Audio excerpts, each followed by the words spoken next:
Now, maintaining interest, because that story alone might be good, but you need to think about writing it in an interesting sort of way. Now, you can do this by being quirky, you can do this by being interesting, or you can do this by being unique. You can also do it for emotion and value. Those are probably the 5 key things that you can have. So have something that's quirky, interesting, and unique shows that you're putting your personality into it, or their personality for that matter.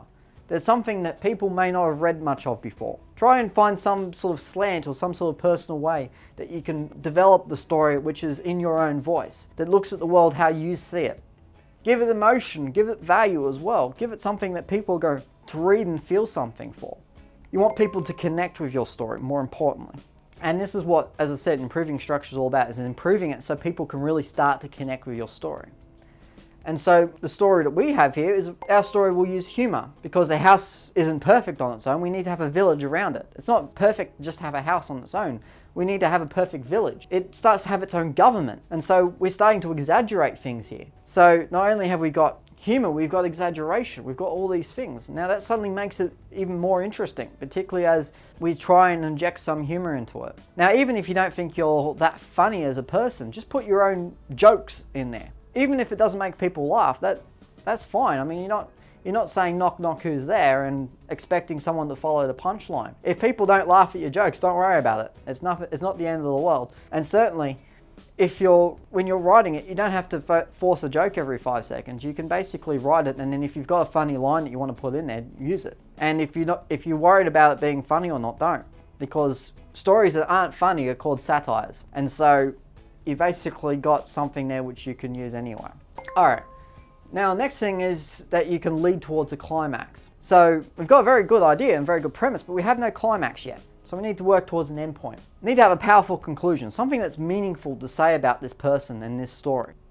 Now, endings are always quite difficult, and even the best authors will tell you this, that endings are really hard to achieve well. But you need to try and make it bold. And what I mean by bold is you try and make it something that's going to last in the head of someone. Please, not a twist. The last thing we need are aliens jumping out of it, or that they were dead all along, or dream, or something else like that, because first of all, it's dry and boring. But second of all, it really just takes away everything that you've worked so hard to get people to connect with. And if people see a really ridiculous ending to a very emotional story, they're going to immediately tune out and they're going to be left really angry about it. So try and make it bold, but not stupid. That's the thing. Be clever about it. So in this case, not attaining perfection and frustrated, our gentleman here decides to let his little niece play with it.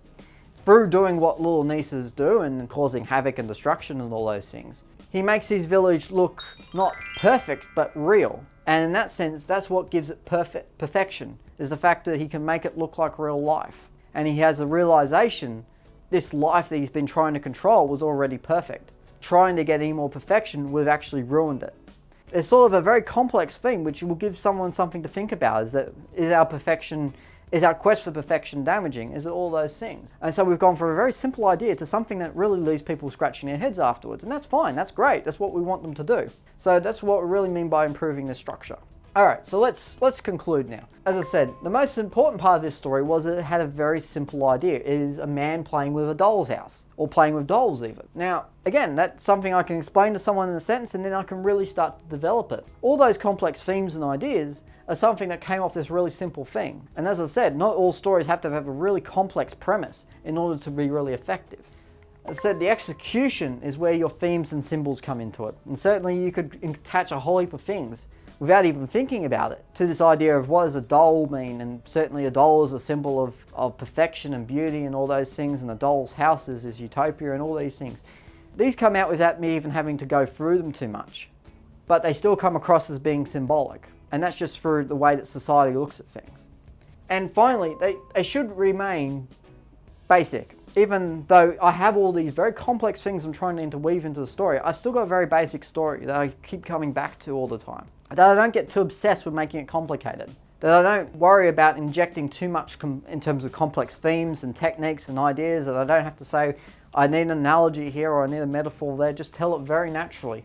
Have a very simple premise and just allow whatever you do naturally, which is to tell stories to people, to come out and trust that those things will come out and be interpreted by whoever is marking your work. And trust me, if it's there, it will be. So that's the main idea behind improving stories. So start with that simple idea, develop it, make it real, make it something that is belonging to a person. Make a character who's strong and really embodies those ideas. And in case of this, we did. We started with a very simple, perfectionistic office manager and turned him into something that was completely and utterly messed up. And that is a good thing to have. And what I mean by messed up, I mean that he sort of imagines this perfection that drives him mad. A lot more to him now than just a perfectionist office manager. By putting all these pieces together, it allows you to have something that will be really strong, will come across really well, and will mean that you get an outstanding mark for no matter what kind of creative task you're doing.